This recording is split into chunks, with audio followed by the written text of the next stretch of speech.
Hello everyone, this is Antibishonen Speaks on the Spot. I'm glad that I have a great time traveling around Dallas, having real tacos, getting nifty souvenirs, or meeting up with cosplayers. What's even more interesting is that I'm recording videos on actual occasions. With that aside, along with the fact that I'm still recording in Dallas, Texas, I'll cover one of the well-known primetime soap operas of the 80s. This is Dallas. One of the early pioneers of primetime soap operas, Dallas was widely known for one thing: a good villain. Some shows don't last long unless they have interesting villains. Take for instance Melrose Place. Nobody seemed to care about Melrose Place until Heather Locklear showed up. Because of her bitchy manipulative attitude, it lasted more than a season. Anyway, back to Dallas. Unfortunately, I'm not a big fan of this show, so I haven't watched all of the episodes. However, I'm covering two important events that occurred in Dallas. One deals with the most talked about cliffhanger of all time, while the other deals with the most controversial plot twist ever shown on primetime. So let's see how Dallas impacted the media. Now before I forget, spoilers, spoilers, spoilers. Now as I mentioned before, what makes a great show is by having a great villain. Enter J.R. Ewing, a perfect example of a villain. He's the kind of character everybody loves to hate. But what would happen when the villain is too good of a villain that even attempting to murder him leads to one of the most shocking cliffhangers in Dallas? You get the famous two-part series, Who Shot JR? Okay, I'll just make this as simple as possible.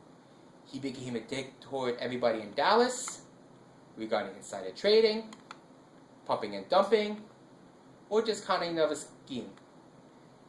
As by the time the season was over, JR was shot. Now keep in mind it's fairly common to see attempted murders in soap operas. However, it wasn't that common to see someone attempting to murder a mortal enemy. Quit it. This is why Who Shot JR became famous. You know he deserved his deed, but you wanted to know who shot him and why.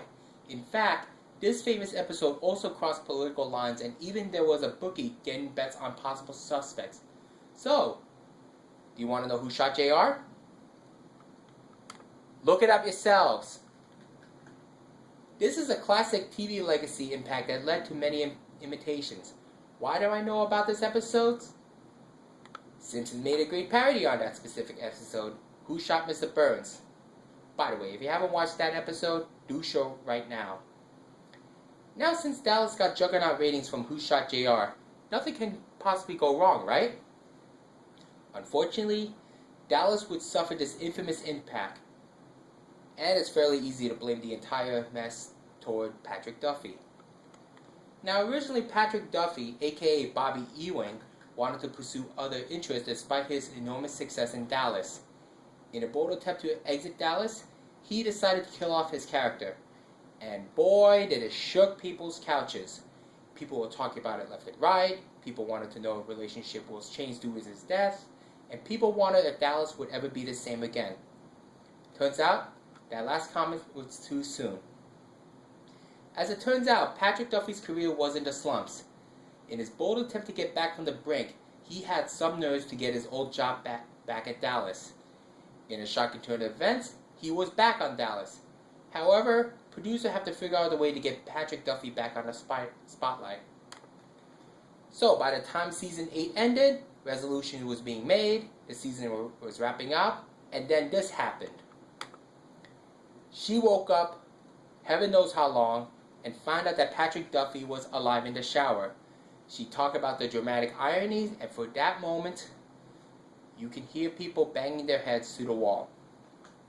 That's right, this had led to one of the most controversial plot twists. It was only a dream. The entire season of Dallas you just watched never happened. Forget what you learned in that season and start over. As you probably guessed, this dream sequence irritated many fans. Even though plot twists were dime a dozen to soap operas, having a fake-out sequence like this causes significant backlash, along with possible continuity flaws and retconning that would blow people's minds. In about a few years, Dallas was officially over. So, unfortunately, even though dream sequences was a passing memory, many fake-out events still plague everybody's minds. Take a look at St. Elsewhere. Fans are having St. Elmo's fire. Take a look at North. This is when you know Rob Reiner's career has gone south. And for this infamous comic book series, Spider-Man. Ha ha ha ha ha ha ha ha ha. Oh, one final thing. Family Guy made fun of that particular plot twist in The Boom. And that's the conclusion of Dallas. And before I forget, there's actually an upcoming Dallas TV show on TNT. I heard it was a sequel, but I don't want to mention about it because it was too early to call on a review. This is Antibishonen Speaks, and I did Dallas. I wonder if there's anyone else who's doing Dallas. Oh, come on, why did you mention that? You friggin' pervert.